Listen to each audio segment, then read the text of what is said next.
For the next 2 weeks, my phone basically turned into a real estate spam machine. I had successfully managed to keep my mouth shut about the cottage, but because of Rhonda the office gossip, my mother and Vanessa were now fully convinced that I was at the very beginning of my house hunting journey.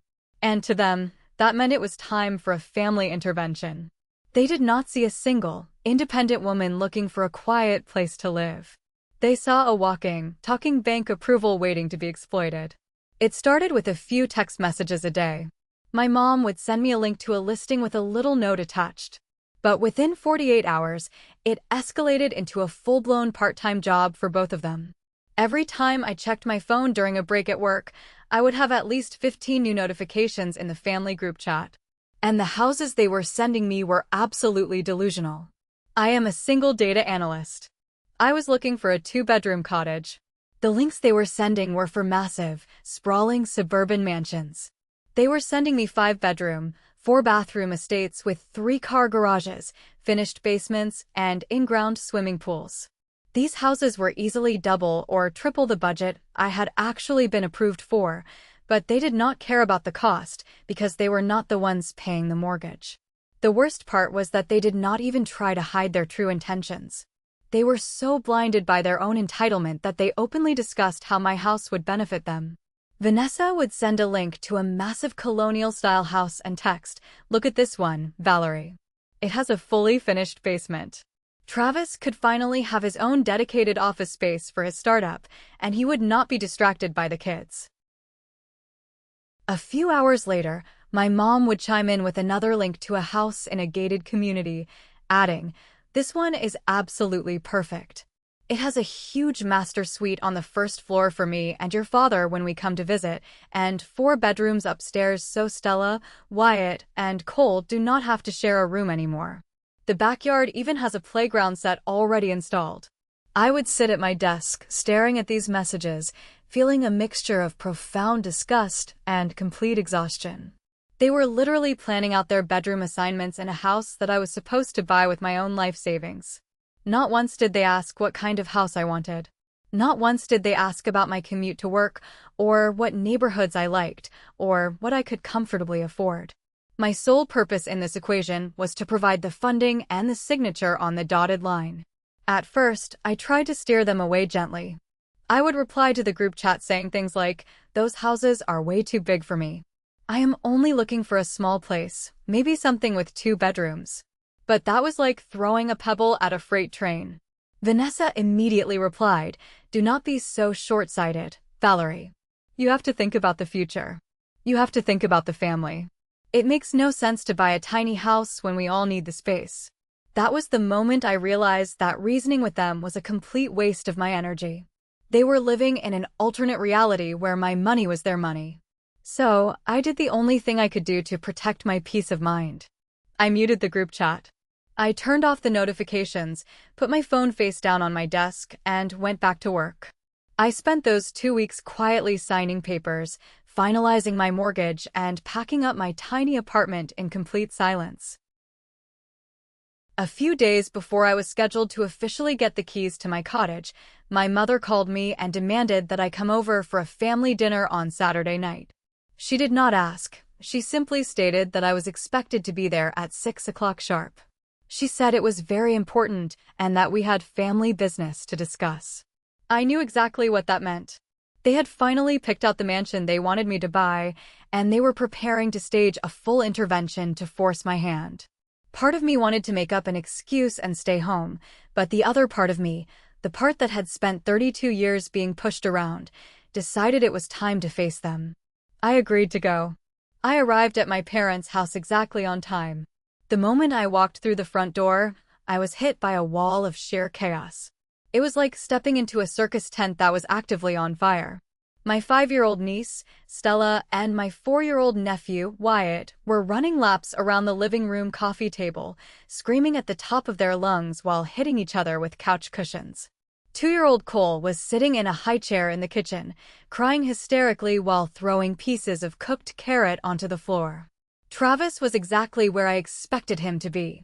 He was sprawled out on my parents' pristine white sofa, wearing sweatpants, staring blankly at a football game on the television, completely ignoring the hurricane of children swirling around him. And Vanessa was standing in the kitchen, leaning against the counter, whining to my mom about how exhausted she was. "I just cannot take it anymore," Vanessa was saying, loudly enough for me to hear from the hallway. "The apartment is so small that the walls feel like they are closing in on me. Travis has nowhere to think, the kids have nowhere to play, and I am losing my mind. We just need a house. We need space." My mom patted Vanessa's arm sympathetically, handed her a glass of wine, and then looked up and saw me standing in the doorway. Her eyes lit up with that same terrifying, predatory brightness I had heard in her voice on the phone. "Valerie, you made it. Come sit down. We are just about to eat." We gathered around the large dining room table. For the first 20 minutes, we endured the usual agonizing small talk. My dad complained about the rising price of gasoline. Travis talked endlessly about a cryptocurrency investment that was definitely going to make him a millionaire by next year. Vanessa continued to drop heavy-handed hints about how miserable her living situation was. I just focused on cutting my chicken, taking small bites, and waiting for the inevitable trap to spring. Finally, my mother cleared her throat. It was the specific, dramatic throat clearing she always used when she was about to make a major announcement. She put her fork down, folded her hands on the table, and gave me a massive, artificial smile. "Valerie," she began, her tone dripping with false sweetness, "we are so glad you are here. We have been doing a lot of thinking, and we have been doing a lot of looking around on your behalf. And we have wonderful news. We found the absolute perfect house for you." I stopped chewing. I placed my fork on my plate and looked at her. "Oh," I said, keeping my voice as neutral and flat as possible. "You found a house for me?" "Yes," Vanessa chimed in, practically bouncing in her chair with excitement. "It is incredible. It is located in a really nice neighborhood just 15 minutes from here. It has 5 bedrooms, 3 bathrooms, and a huge finished basement. The backyard is massive, completely fenced in, which is so safe for the kids." My mom jumped right back in, not letting me get a word out. "It really is the perfect solution for everyone, Valerie. The layout is just brilliant. There are 4 bedrooms on the upper level, which is exactly enough space for Vanessa, Travis, and the 3 kids. The finished basement has a separate entrance and a small bathroom.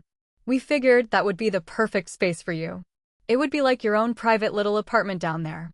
And Travis could use the extra downstairs space to finally set up his home office." They were completely serious. They were looking at me with bright, expectant eyes, genuinely believing they had just solved all of life's problems. They had orchestrated this entire dinner to tell me that I was going to purchase a 5-bedroom house, move into the basement, and let my sister's family live in the main house. I sat completely still for what felt like an eternity. The sheer audacity of their plan was almost impressive. They were not even trying to pretend this was about my well-being anymore. They had entirely stripped away the illusion. To them, my 10 years of hard work, my promotions, and my savings accounts were nothing more than a convenient funding source for Vanessa's lifestyle. I looked around the table. My dad was nodding in agreement. Travis looked incredibly smug, already mentally decorating his new office. Vanessa was smiling at me like I should be thanking her for giving me the privilege of housing her family. I took a slow, deep breath. I reached for my napkin, gently wiped my mouth, and placed it neatly next to my plate. All the fear, all the anxiety, and all the lifelong conditioning to be the quiet, invisible daughter completely evaporated. I did not feel scared anymore. I felt cold. "That sounds like a really nice house," I said smoothly. My voice was calm and steady, cutting through the sudden silence in the room. "I am sure whoever buys it will be very happy there." Vanessa's smile faltered slightly. "What do you mean, whoever buys it?" "You are buying it, Valerie. We already talked to the listing agent. They're accepting offers until Tuesday." I leaned back in my chair and looked directly into my sister's eyes. "I am not buying that house, Vanessa." My mother let out a sharp, frustrated sigh. "Valerie, do not be difficult. We have spent weeks looking for the right place. This is the best option for the family. You cannot be selfish about this. You have to think about the children." I am not being difficult, Mom, I replied, maintaining my steady gaze. And I am not being selfish. I am simply stating a fact. I am not buying that house, because I already bought a house. The silence that fell over the dining room was absolute. It was so quiet you could hear the hum of the refrigerator in the kitchen. Even the kids seemed to sense the shift in the atmosphere and stopped making noise. What? My mother snapped, her face instantly dropping the fake smile. Her voice was sharp and accusing. What do you mean you already bought a house? I mean exactly what I said, I answered. I closed on a house 3 days ago. It is a small, 2-bedroom, 2-bathroom cottage on the edge of the city. It has a nice garden, a quiet street, and it is perfect for one person. I get the keys on Monday. For a second, I watched their brains struggle to process the information. The reality that they had lost control of my money was hitting them like a physical blow. Then, the shock warped into pure, unfiltered rage. My mother's face turned a deep, blotchy red. Vanessa's jaw practically hit the floor. A cottage. Vanessa shrieked, her voice echoing off the walls. She sounded like I had just insulted her on a deeply personal level. A 2-bedroom cottage? How on earth are we supposed to fit a family of 5 into a 2-bedroom cottage? You are not, I said simply. Because it is my house. I bought it with my money, for me to live in. You are not moving in. None of you are. My father slammed his hand down on the dining room table so hard that the water glasses rattled. Who do you think you are talking to? He yelled, pointing a finger at me across the table. You lied to us. You went behind our backs and wasted your money on some useless tiny house when your sister's family is suffering. Family is supposed to help family. What is wrong with you? There is nothing wrong with me, I said, pushing my chair back and standing up. My heart was pounding against my ribs, but my voice remained ice cold. I have spent my entire life watching you give everything to her while I got nothing. I paid rent at 18. I bought my own car. I paid for my own college. I earned everything I have. And I am finally doing something for myself. Vanessa started sobbing loudly, burying her face in her hands, crying about how her children were going to be trapped in that apartment forever because her sister was a monster. My mom started yelling about how she had raised me better than this. Travis muttered something under his breath about me being a stuck-up brat. I ignored all of them. I grabbed my purse from the back of my chair. Thanks for dinner, I said quietly. I turned around and walked out the front door, leaving them drowning in their own outrage. Getting into my car and driving away, my hands were shaking violently on the steering wheel. But as I pulled out of their neighborhood, the shaking stopped. I let out a breath I felt like I had been holding for 32 years. I was finally free. The fallout from the dinner was explosive. I knew they would not just let it go, but I underestimated their sheer determination to break my boundaries. By 8 o'clock the next morning, my phone was basically a toxic wasteland. I woke up to 6 missed calls from my father, 4 from my mother, and a string of emotionally manipulative text messages from Vanessa. Vanessa's messages were a masterclass in playing the victim. She sent me a heavily filtered photo of Wyatt and Stella sleeping on their cramped living room couch because, according to her, the bedroom was too hot. The caption read, "Look at what your selfishness is doing. My babies do not even have a proper place to sleep, and you are going to live alone in a house with an empty spare bedroom. I hope you are proud of yourself. You have completely changed, Valerie. You are not the sister I grew up with." I scoffed as I read it. She was right. I was not the sister she grew up with. The sister she grew up with was a silent, obedient doormat who would have sacrificed her own happiness just to earn a crumb of approval. I did not bother replying. I deleted the message. But my family did not stop at text messages. They realized I was ignoring them, so they decided to take the campaign public. Later that afternoon, I made the mistake of logging onto social media.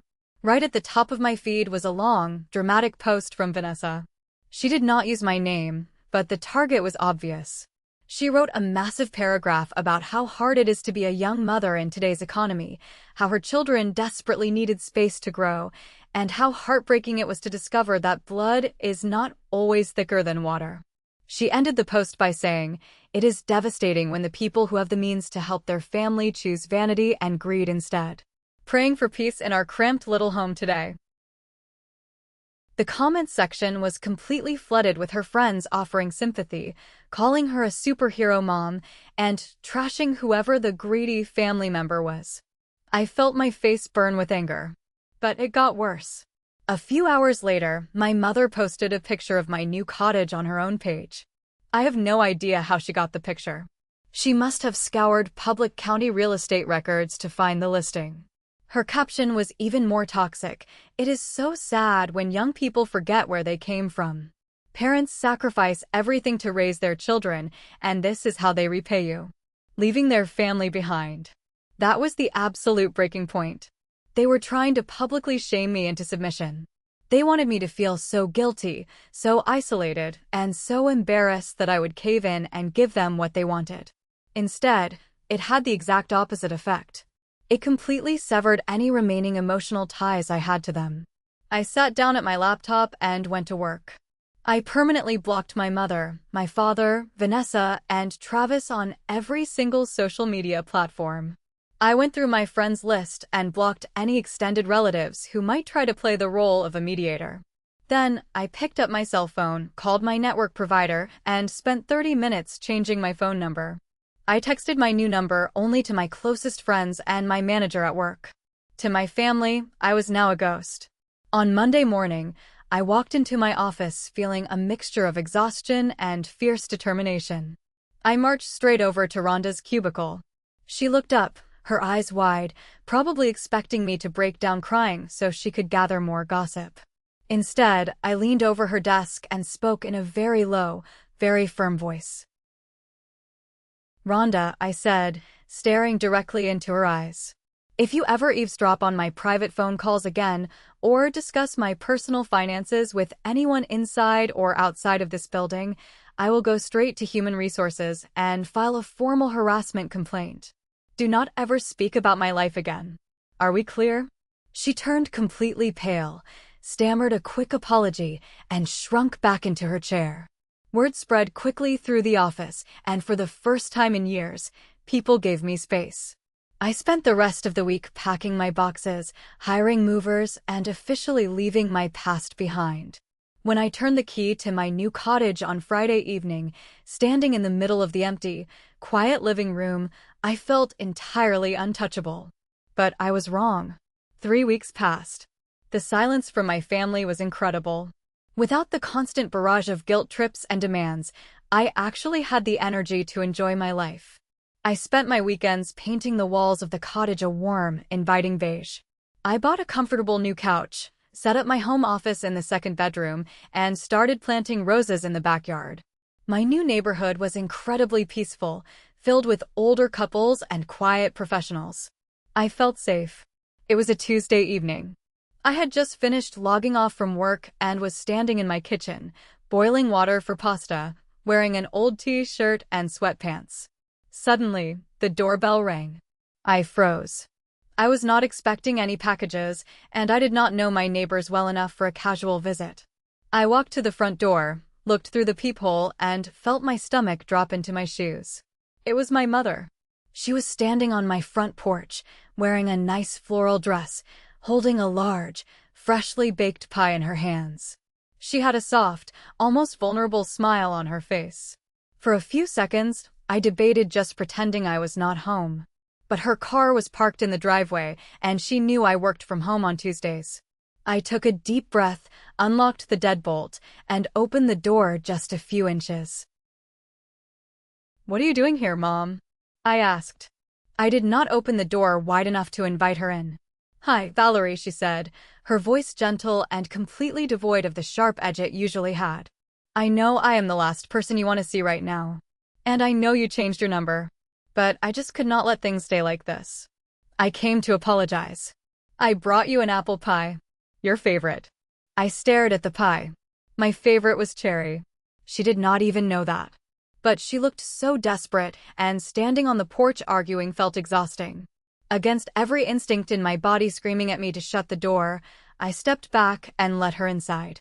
I told myself I would give her exactly 5 minutes, hear her out, and ask her to leave.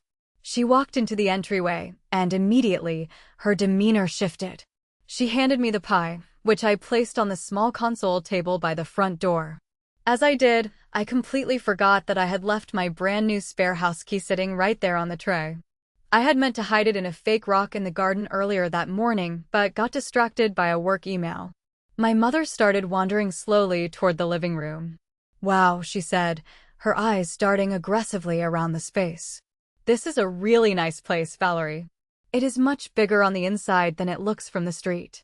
High ceilings. Nice hardwood floors." "Thanks," I said stiffly, crossing my arms. "You said you came to apologize?" She turned to face me, clasping her hands together. "Yes, I did. Your father and I, and Vanessa, we all let our emotions get the better of us. We were just so worried about Vanessa's living situation that we put too much pressure on you. You have worked very hard for this house, Valerie. It is your home. We should have respected your independence. I am truly sorry for how we acted at dinner." It sounded perfect. It sounded like exactly what a therapist would tell a toxic parent to say. But the entire time she was speaking, her eyes were not on my face. She was looking past me, studying the layout of the kitchen, glancing down the hallway toward the bedrooms, checking the quality of the window frames. It did not feel like an apology. It felt like a property inspection. "I appreciate you saying that, Mom," I replied, still keeping my distance. "But it is going to take a lot of time before I am ready to have a relationship with anyone. The things you all said and posted online were unforgivable." I know," she nodded quickly, waving her hand as if dismissing the past month of abuse. "We will take it slow. I just wanted to break the ice. Maybe in a few weeks, we could have you over for a quiet lunch. Just you, me, and your dad. We really want to make things right." She smiled warmly at me. "Could I get a glass of water before I hit the road? It is awfully hot outside." "Sure," I said. I turned my back to her and walked a few steps into the kitchen to grab a glass from the cabinet and fill it from the fridge dispenser. It took me exactly 15 seconds. When I turned back around, she was standing closer to the front door, right next to the console table. She took the glass, drank it quickly, and set it on the kitchen counter. "Thank you, honey," she said. "I will let you get back to your evening. Enjoy the pie. It is a fresh start for us." I opened the front door, watched her walk to her car, and locked the deadbolt the second she drove away. I leaned against the door, letting out a long breath. The visit had felt entirely bizarre. It was too easy. My mother never backed down that quickly. I walked over to the console table to grab the pie and take it to the kitchen. I glanced down at the small tray where I kept my mail. The spare key was gone. I froze. I frantically searched the floor, moved the pie, checked my pockets, and looked in my purse. Nothing. The spare key I had explicitly left on that table a few hours ago was completely gone. A cold wave of dread washed over me, but I tried to rationalize it. Maybe I had moved it and forgotten. Maybe it fell behind the table. I spent an hour tearing the entryway apart, but I could not find it. I convinced myself I was just being paranoid. My mother was manipulative, sure, but she was not a literal thief. I decided I would look for it again on the weekend and went to bed. I had no idea that I had just handed over the keys to the castle. Saturday morning arrived bright and sunny. I woke up early, feeling productive. I decided to head into the city to run a few errands, hit the farmer's market, and buy some large ceramic pots for my patio. I left the cottage around 8 in the morning, enjoying the quiet drive. I spent a few hours browsing, drinking a latte, and feeling completely at peace with my new life. By noon, my car was loaded with groceries and plants, and I was ready to head home. As I turned onto my quiet street, my heart suddenly skipped a beat. Parked directly in my driveway, blocking access to my garage, was a massive, dark gray SUV. It had a familiar bumper sticker on the back window. It was Vanessa's car. Panic instantly gripped my throat. I parked my car on the street, practically jumped out, and ran toward my front door. As I got closer, I noticed the front door was completely unlocked and slightly ajar. I pushed it open and stepped into the entryway. The scene inside my house was a nightmare. The quiet, clean sanctuary I had spent 3 weeks building was completely desecrated. 5-year-old Stella and 4-year-old Wyatt were jumping up and down on my brand new beige sofa with their shoes on, eating messy, sticky fruit snacks. 2-year-old Cole was wandering around the living room, chewing on one of my expensive throw pillows. The television was blaring a loud cartoon. I looked toward the kitchen and saw Travis. He had the refrigerator door wide open and was casually drinking orange juice straight from the carton, rummaging through my deli meats. What the hell is going on here? I screamed over the noise of the cartoon. My voice was shaking with pure fury. Vanessa emerged from the hallway. She was holding a stack of my towels from the bathroom closet. She looked completely unfazed, almost bored. "Oh, hey Valerie," she said casually, tossing the towels onto an armchair. "You're back. We figured it would be easier to just start moving our stuff in while you were out. Less stressful that way." I stared at her, my brain struggling to process the sheer audacity of her words. "Moving in? Are you insane? How did you get into my house?" Vanessa rolled her eyes dramatically. "Do not be so dramatic. Mom gave us the spare key. She said you two had a great talk on Tuesday and that you realized how selfish you were being. We are moving in. We already brought the first load of boxes. Travis is going to use the second bedroom as his office, and the kids will take the living room space during the day." "Mom gave you the key," I repeated, the realization hitting me like a physical punch. She really had stolen it. She came over with a fake pie and a fake apology specifically to case the house and steal the key to give to her golden child. Travis shut the refrigerator door and walked into the living room, wiping his mouth with the back of his hand. "Look, Valerie," he said condescendingly. "You are single. You do not need all this space. It is incredibly wasteful. This house makes way more sense for a family. You can stay in the master bedroom, and we will take the rest of the house. We are family. You should be grateful we are letting you stay." He actually said those words. He was standing in my living room, drinking my juice, telling me he was graciously allowing me to stay in a house I paid for. "Get out," I said. My voice dropped to a low, dangerous whisper. "All of you. Get out of my house right now." Vanessa crossed her arms and glared at me. "No. We have nowhere else to go. Our lease is up in 2 months and we are not renewing. We are staying right here. We have already started settling in and the kids love the yard. You cannot kick family out onto the street." She smiled at me, a smug, victorious smile. She genuinely believed she had won. She believed that because she had physical possession of the house, I would simply give up, fold myself into a corner, and surrender my life to her. She severely underestimated how much I had changed. I did not scream. I did not cry. I did not engage in a debate with them about fairness or family obligations. The time for talking had ended weeks ago. I slowly reached into my purse, pulled out my cell phone, unlocked the screen, and dialed 911.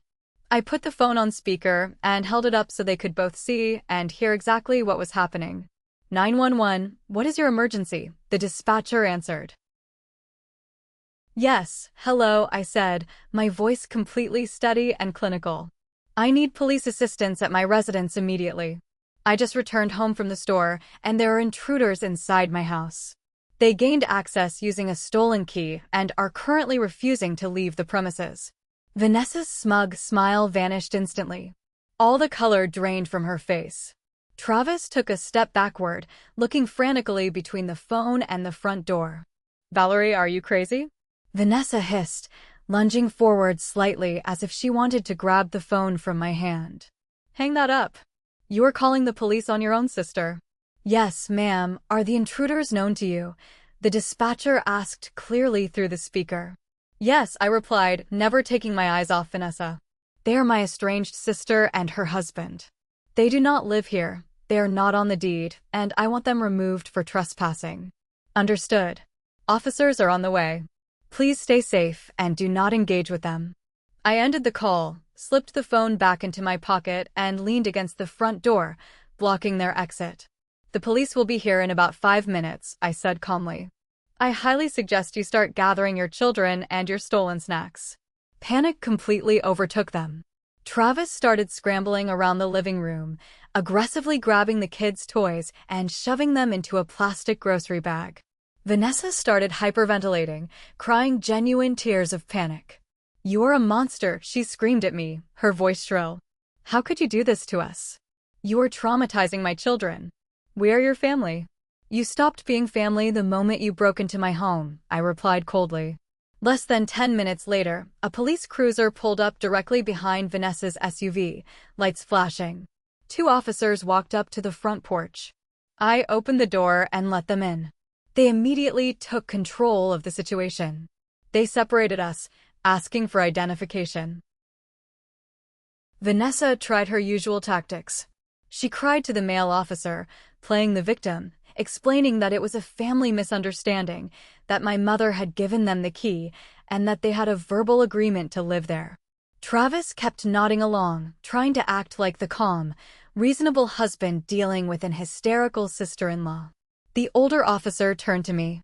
"Ma'am, who owns this property?" I pulled out my phone, opened my email, and showed him the final closing documents and the deed, which clearly had only my name on it.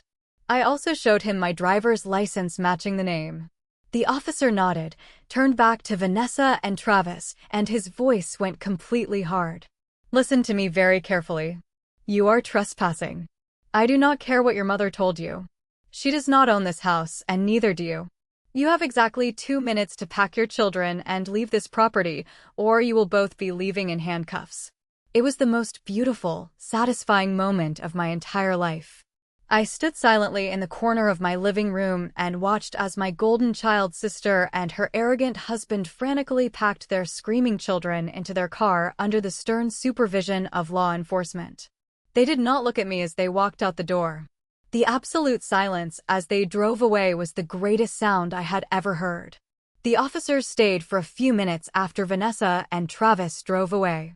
They asked if I wanted to formally press charges for breaking and entering. I thought about it for a moment.